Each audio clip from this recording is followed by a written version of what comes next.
so sorry it's been so long, guys. I know I'm a horrible YouTuber. Good thing I'm not in it to make anything out of it.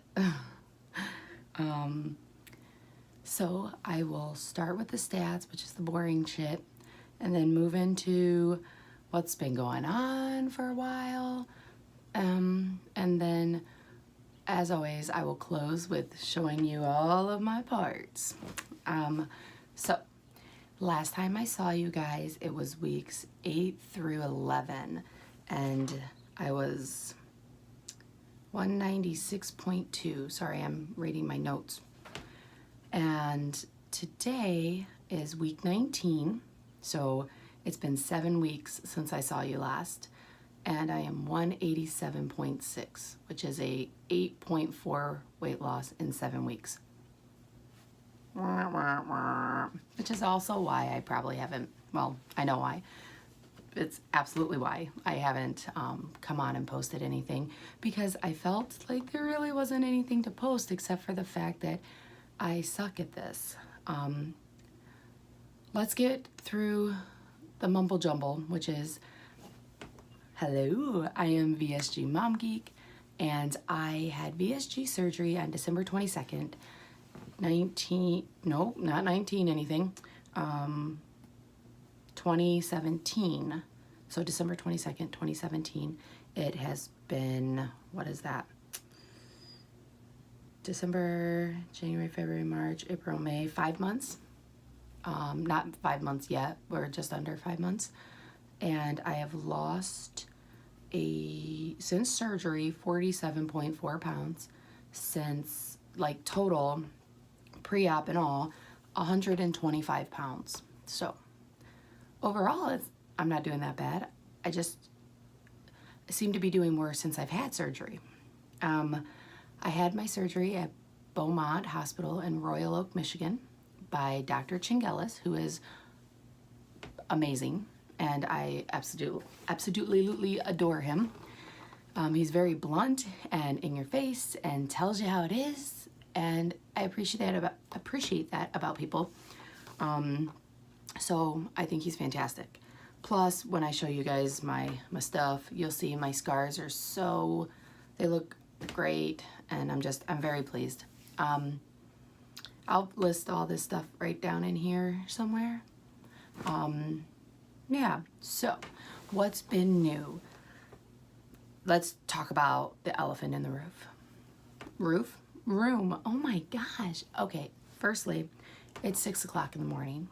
Secondly, I thought it was Monday. I got up, I got dressed, I got ready to go to work to realize it's Sunday. It's not Monday.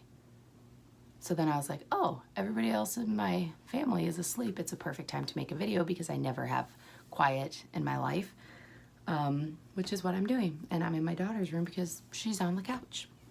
All right, so the elephant in the room is that I had to cut all my hairs off.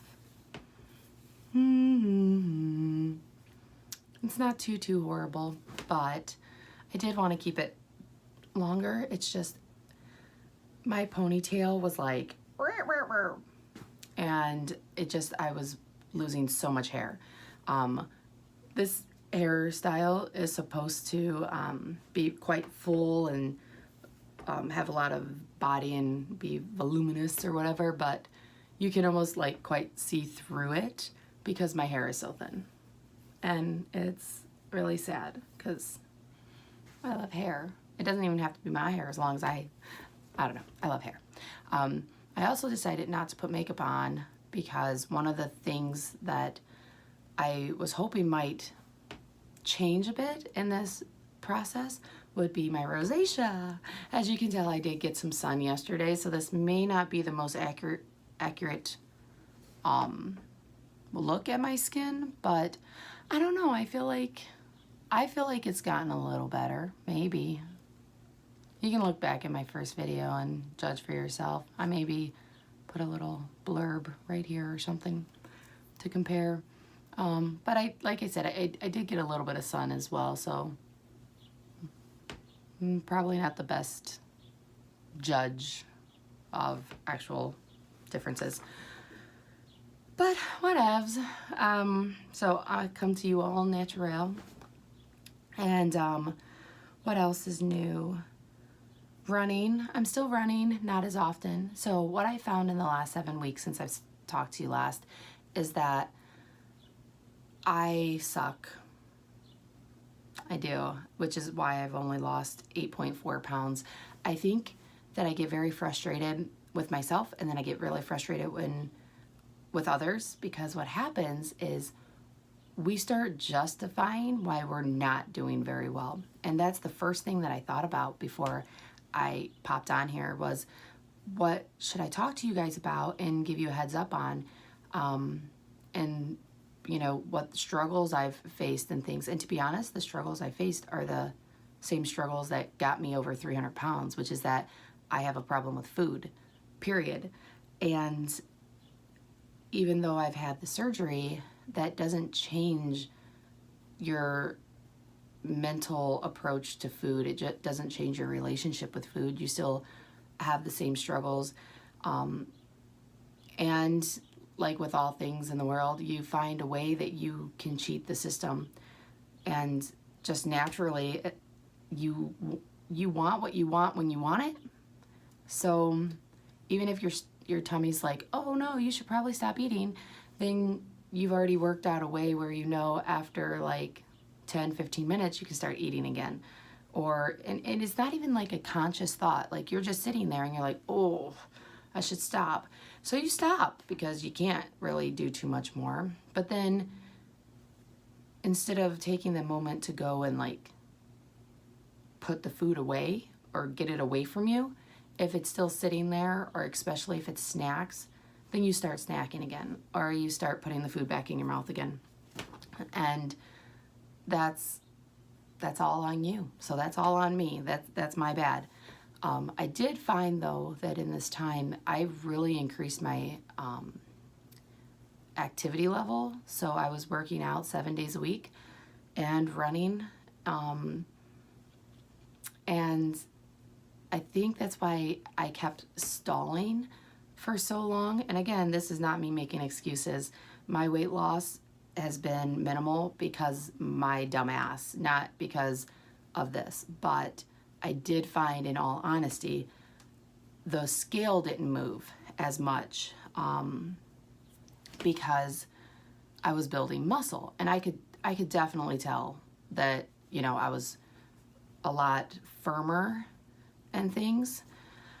And I get these in-body assessments done, so I know how much body muscle versus body fat that I have. So I was losing body fat and I was gaining body muscle. So that was really great. But at the same time, it was fucking with my head. Like every time I would step on a scale and I'm like, I'm busting my ass in the gym, I'm eating healthier food options. Like I'm not sitting down and eating a big bowl of pasta or potatoes. So why am I not losing weight? Well, I was still snacking. Even if they were healthy food snacks, I was still doing it, and I was doing it often. So I wasn't gaining weight, but I wasn't losing weight. And it was a really weird situation that I had put myself in, because when I was working out so hard, my body needed that fuel. So no matter what I was doing, I felt like I needed to eat, or I felt very dizzy or weak, and then I couldn't work out, so I had to eat. Even though I'm eating things like protein bars and what else? Mostly protein bars. I eat the shit out of those things. But I would be eating that, and I don't know, like pretzels, or I don't know, whatever snacks and stuff that I have. I've shown you guys videos of the types of snacks that I eat. So I would think, okay, well, I'll just grab a quick thing to stick in my mouth, give me some energy, and then I would go work out again. And it got to a point where I was only eating to fuel my body so that I could burn it all. And then anytime I put actual food in my body was absorbing it and wanting to hold on to it, and as long as it could. And it was a bad situation. So not that I didn't learn from it. It took me like 5 weeks to really understand what was happening. And the last 2 weeks, mostly because I've just been really, really busy at work, I haven't worked out and I haven't ran. And it makes me really sad that I haven't done these things. But the scale started moving again. So I would say a good solid half of the 8 pounds that I've lost has happened in the last 2 weeks. And that's only because I haven't been working out. So I haven't been turning it into muscle. And I haven't been snacking as much because I don't feel starving all the time because I'm not burning all of my fuel. So this is a part of the journey that you're going to have to figure out yourself while you're going through it. And don't think it's easy for 1 second. It's a mental mind fucking warp. It's nuts because you do what you think is right or what you've been trained your whole life. And then there's the whole balance between your food addiction and your overcompensating in other areas to offset that food addiction. So you just got to find what works for you. And most importantly, and I'm super, super guilty of this, or not guilty of this, I need to be guilty of it, is being kind to yourself. It's hard. There are days that I feel so incredibly disgusted with myself. I can't even look at myself in the mirror because I hate what I see. And I didn't feel that way in the past. I learned to love my fat self. I did. And I wore my fat not like all showy with it. Like I've always been very conscious of my weight and I've always dressed accordingly, only because I am not that bold person that can just, sport a bikini at 300 pounds. I know that there are people out there that do, and that's more power to you. But it wasn't me, and it's never going to be me. So I'm struggling with when I wear certain clothes, like a shirt like this, not putting a sweater over it because of all this. I feel like when I see it, all super disgusted and stuff, and then I try to cover myself up, and I just gotta accept me for me, or this new me.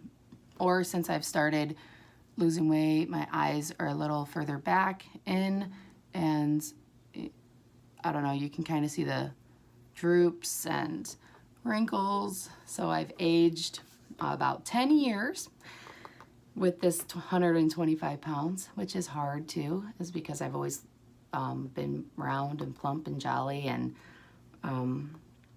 yeah. And then I also deal with, which is nuts to me, right?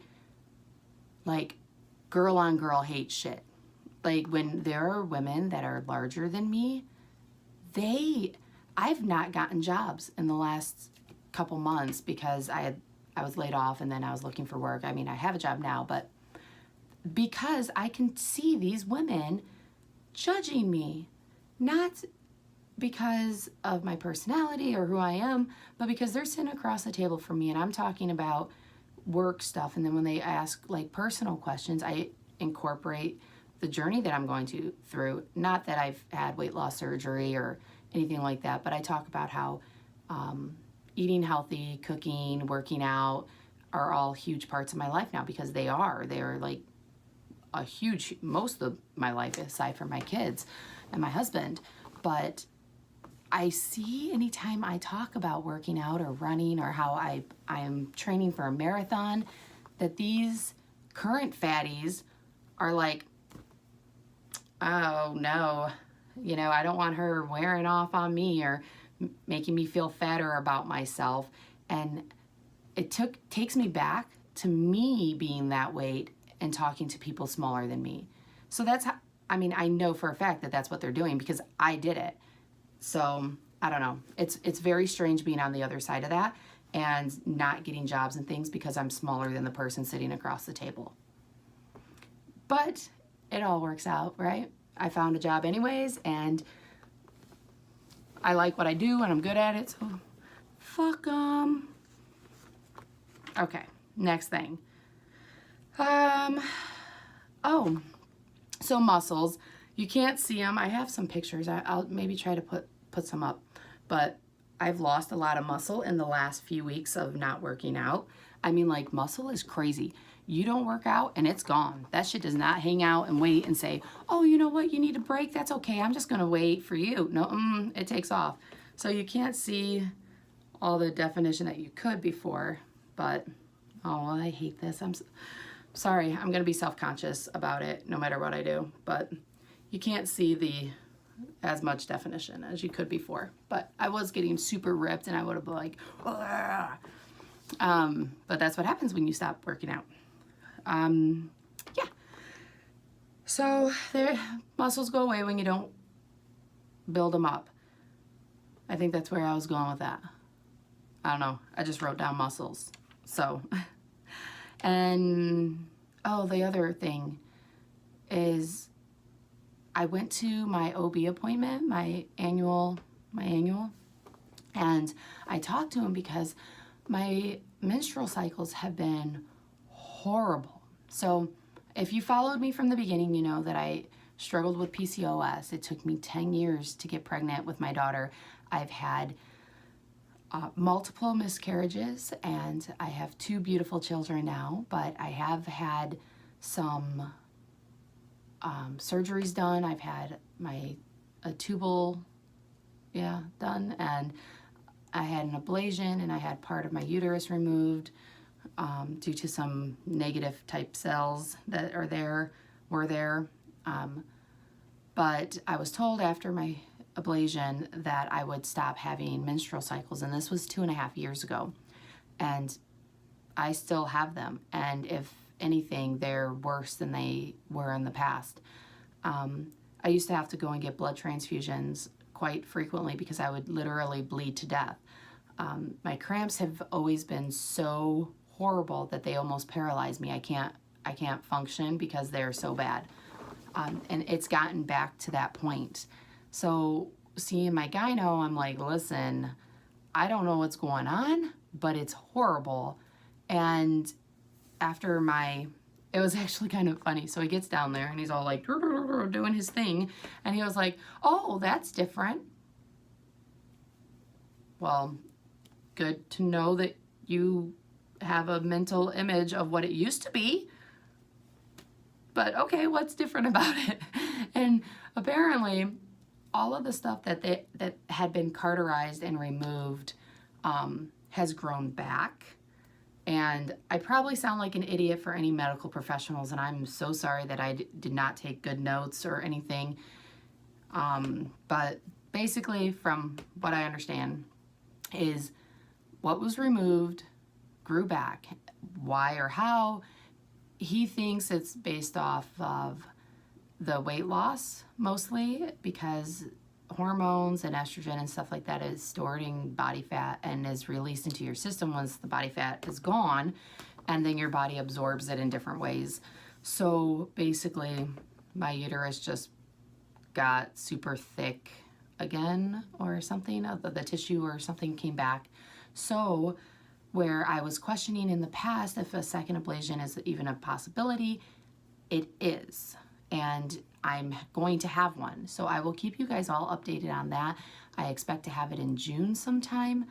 And hopefully, he said the percentage of a second ablation is, pretty low. So the percentage of having to have a third one is even lower. Like, it's nearly never needed.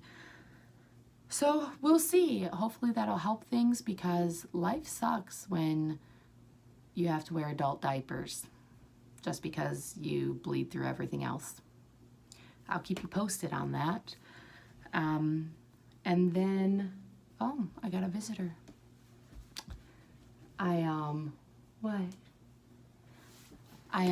Size-wise. I'm big? What's big? Hog? Big hog? Yeah. You gotta go look for him. I don't know where he's at. Size-wise, I am pretty stable, or, sorry, you know how it is if you've already had the surgery. If you don't, no matter what you do in your life now, you are going to have hiccups and burps and weird things happening. Kiss. Chase, I don't know. You gotta go find him. There's Mama. Rocky. Mama. Mama. Mama's sleeping. Chase is sleeping. No. Mama. Chase got down. Chase got down. He wasn't there sleeping and then he got down. Yeah. Oh, well, you gotta go look. Mama's talking to her friends. So, size 9'10". I'm pretty right at a 9'10". It's not certain stores. It's not certain brands. It's been pretty consistent. I'm right at a 9'10".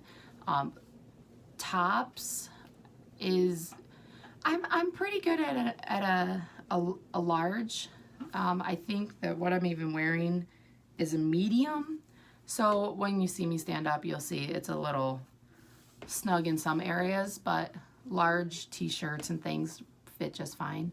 Again, I'm 5'6", so I'm wearing my 187 pounds and resting at like a 9'10".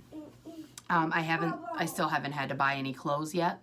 I just got a whole bunch more clothes from family and friends that were skinnier than me, but I am gonna have to start soon because I am smaller than their smallest clothes. So I can't be complaining about that. All right, let's get into it. You guys ready?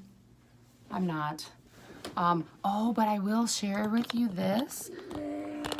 It's super awesome to me anyways. Sorry. But I will share with you guys.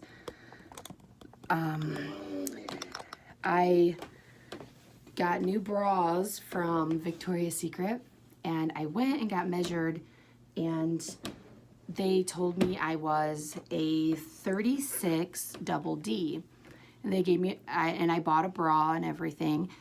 I didn't want to get too much because I know that I'm still losing weight, and spending $70 on a bra is a lot. So I just got one, and it was like 3 weeks had passed, and it was on the very tightest strap, and I'm like, well, you know what? I need to get another one. So we went to Victoria's Secret's last week, and this is why the muscle fat thing gets really confusing. I went last week, and it had only been 3 weeks since I had bought the bra, and I was already down to a 34 double D. So that was pretty crazy to me. So I got to exchange the bra that I had originally bought and buy 2 bras and 5 underwears. What? So score there. So you'll see the new bra because that's all I have now, and some new underwears. Sorry. This is the part that you can turn if you don't like to see skin, because you're gonna see all of it. So like I said, this is a medium. You can, I don't know, you can always see like the outline on my belly button when I wear clothes, and it makes me very uncomfortable. So I don't know. I don't know if I would wear this without a sweater, and plus the arms. So skin flick stuff or whatever, there are angles that I hold my arm at times, and I'll be like, oh my gosh, my arm looks so very small. And then I move it, and I'm like, oh man.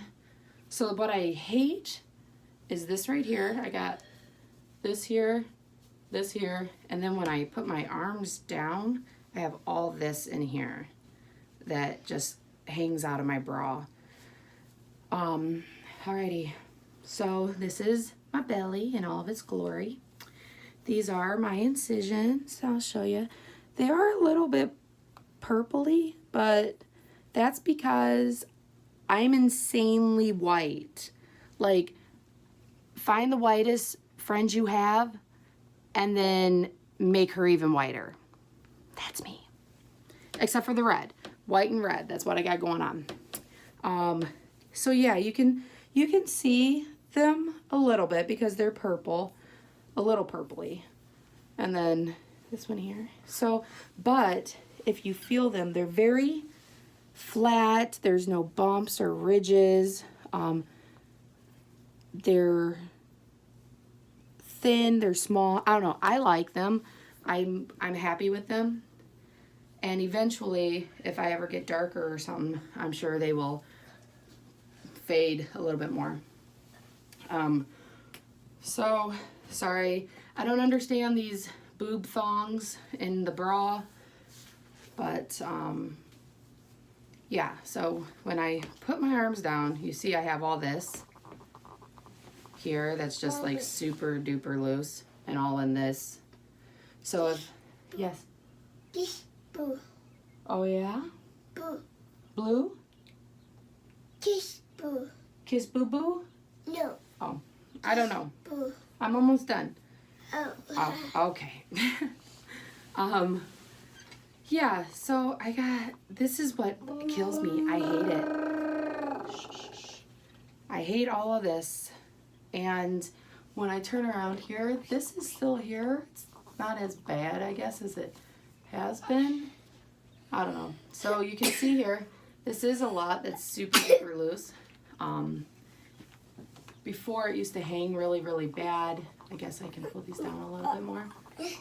You can see there's still this, and it goes around. This is not as bad as it was. I think I used to be able to like hold it like this. And my belly button looks super sad and saggy, but it's all just very loose. Very loose. A lot of people do this angle. I'm not sure if that helps any, but you can see like I'm in here, and then this looseness is all just here. I'm really hoping that it falls more, because I don't want, when I have plastics, to have the fleur-de-lis or whatever it is, where they come up here to start the, but I may, if you look at that, I may. I don't want to, but whatever. I'll do whatever's necessary. But I guess that may give you a little bit better of a lot of people show that angle. So lots of softness. Oh, you know, it's crazy too, because it makes your clothes fit. Like when I was 300 pounds and I wore something tight, I used to be like, oh, unbutton them as fast as I can. When I wear clothes that are tight now, like I don't feel like I'm being squished or anything. And I don't know if it's because this is all soft and nothing's in it, so it's just really cutting into it or whatnot. But it's weird, because smaller clothes, when I wear them, I don't ever feel like, oh, I can't breathe. Here's some legs. These looked a lot better 2 weeks ago when they were full of a lot of muscle. They're not too bad. I might have to, especially if I continue to go down. I still have 40 pounds before I'm at my goal. And my butt is a little saggy or droopy. I feel like if it all just kind of came up, I don't know. Lift that butt up there. I don't know, but I'm okay with it. I mean, sure, I would love to have been another 10 or 20 pounds lighter by now, but it's my own damn fault, right? I choose to still eat crappy stuff at times. And when I say crappy stuff, it's literally snacky stuff. And like yesterday, my husband had a piece of cake. It was this banana chocolate something another. And I took 2 bites of it. Last week, we went to supper, and they had this berry cake, this berry crumble thing. And I ordered it, and I took 2-3 bites of it. It's these 2-3 bites that's screwing me. But yeah, so if I cut those things out and I don't exercise as much because I'm just putting on muscle weight, I think that I'll see the scale continue to go down, and then I can focus on toning it. But I think that's why, if I'll try to put some pictures or something here at the end of the video, but I didn't have as much loose skin a couple weeks ago. It's getting looser because that muscle is going away because I'm not working out as much. But I am gonna work out again. I am not gonna stop. I still have to train for my race. So I think what I'm gonna do is run a couple days a week and go to the gym a couple days. And I'm not gonna I'm not going to do weights and stuff anymore for a little while, and I'm not going to do 7 days a week. So we'll see what what works out with that, and I'll keep you guys posted. But I'm so sorry that it's been so long. I love you all, and I miss you all. I do still post mostly on Instagram, so follow me there. And, oh, shit. I totally forgot. I know I kept talking about this big giveaway that I'm going to do. And I was waiting because what I was going to be giving away was on back order, and I had to wait for them to come in. So I finally just got half of the stuff in, and I'm expecting the rest this next week or so. And I will try to get it all posted as soon as possible. If I don't have time to do a full video, I will at least take some really good pictures and stuff and post them on my YouTube. This is one you guys aren't going to want to miss. I promise. But I love you guys. Thank you for watching. Leave me any comments or questions. As always, I am very, very open about this journey with strangers, but not with family and friends. Like I said, I'm a closet sleever, but with the rest of the world, I am open book. So I love you guys. Bye.